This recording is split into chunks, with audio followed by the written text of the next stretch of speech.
మా దురదృష్టం ఏంటంటే అంతకుముందు మా తెలంగాణలో అంతా కలిసినప్పుడు మాకుండేది గుడి. మేము శ్రీశైలం గుడిని విడిపోవడం వలన కోల్పోయినా కూడా మాకు ఈ భక్తి అయితే మాకు ఎప్పుడు కూడా ఉంటుంది. కాకపోతే మాకు కొంత ఇబ్బందికరమైన వాతావరణం ఎక్కడుందంటే తిరుమల తిరుపతి దేవస్థానం నుండి మా తెలంగాణ నుంచి వచ్చేటువంటి భక్తులు కొంత గత గవర్నమెంట్ నుంచి నిర్లక్ష్యానికి గురికి కాబడతా ఉన్నారు. ఆ విషయంలో మేము ఇప్పుడు ప్రస్తుత గవర్నమెంట్ తో మంతనాలు జరుపుతా ఉన్నాము.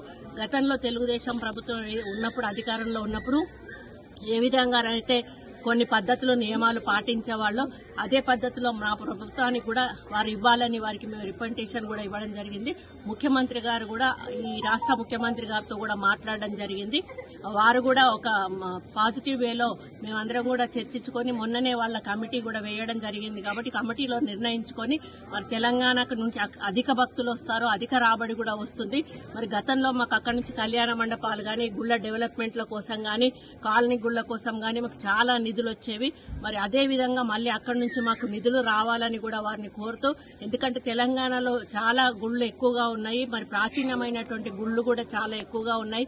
కళ్యాణ మండపాలు గ్రామాన కూడా అడుగుతా ఉన్నారు.